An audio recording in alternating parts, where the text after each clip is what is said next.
All right, today we're going to unpack a letter that was written almost 2,000 years ago from inside a prison cell. And yet, it sketches out this incredible, radical blueprint for a whole new reality. We're talking about the book of Ephesians, so let's just dive right in. Okay, so first, you've got to get the world this letter landed in. Ancient Ephesus was a huge deal, home to the Temple of Diana, one of the 7 wonders of the ancient world. But spiritually, it was a place just soaked in fear. People genuinely believed they were puppets, and unseen spiritual forces were pulling the strings. And trust me, this context is everything, because the letter's main point is that a much greater power has already claimed the ultimate victory. But, one of the first things you notice when you read it is that for a letter to a specific church, it feels kind of impersonal.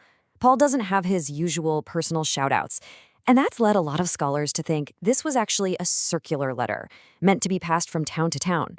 So it's less a personal note and more like a timeless guide for everyone. Now, if you want to get a handle on Ephesians, you just need to understand this one simple but brilliant structure. The whole thing is split right down the middle. The first half is the what. It's Paul just laying out this amazing new reality God has created. Then the second half is the so what. In other words, how are we supposed to live now that this reality is true? Doctrine, then duty. Belief, then behavior. And that's exactly the flow we're going to follow here. So, here's our game plan. We'll kick things off by figuring out our new spiritual address and see how it tears down old walls of division. Then, we'll get super practical with how to walk the walk, and we'll wrap up with what the letter calls the real fight that we're all a part of. Let's start with the foundation. It's so important to get this. Before Paul tells anyone what they need to do, he spends 3 whole chapters telling them who they now are.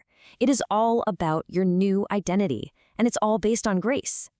And this right here is one of the most mind-bending ideas in the whole letter. Paul says that if you're a believer, you are currently located in the heavenly realms. Now, this isn't some future place you go when you die. No, it's a present spiritual reality.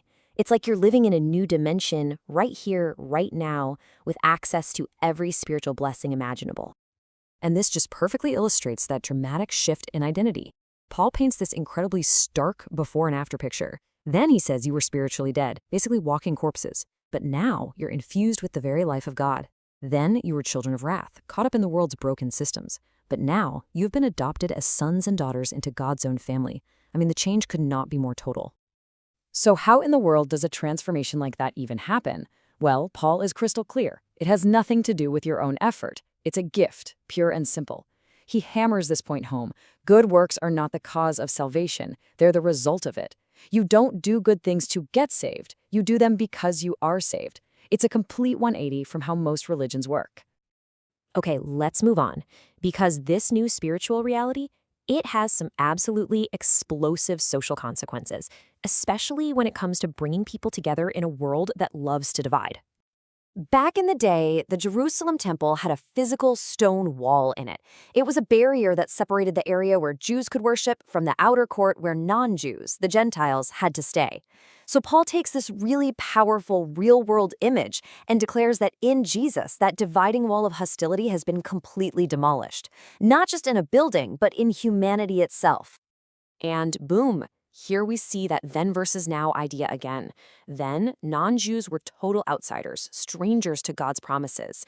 Now, they're full citizens with all the rights.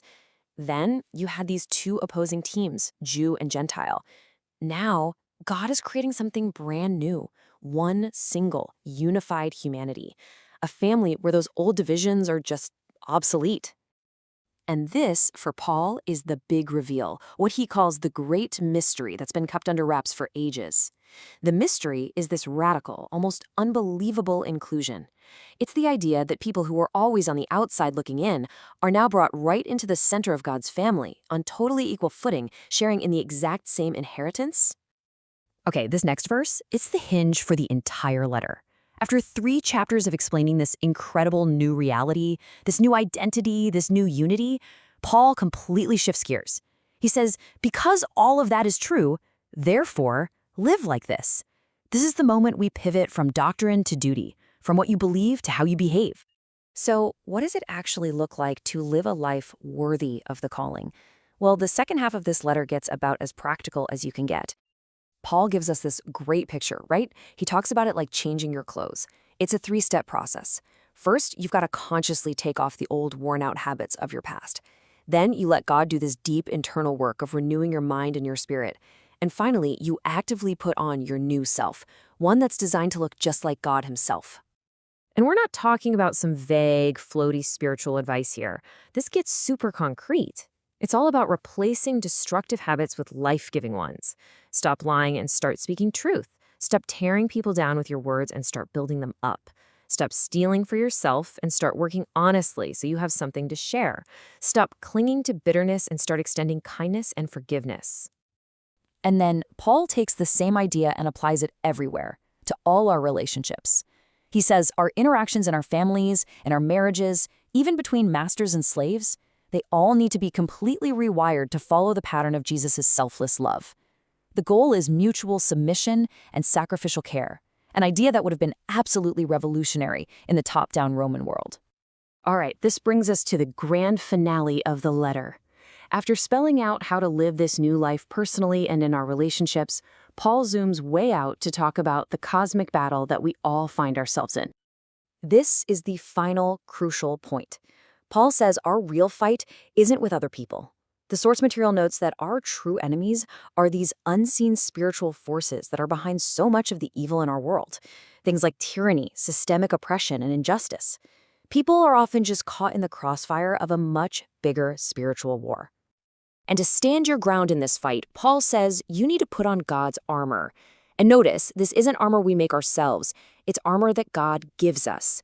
Each piece, truth, righteousness, peace, faith, salvation, and the Word of God, is a divine gift that empowers us to resist and stand firm against these forces of darkness.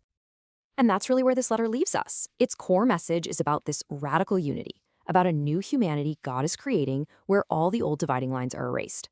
The source material says the cross was meant to tear down every wall of segregation, whether it's based on race, religion, class, or culture.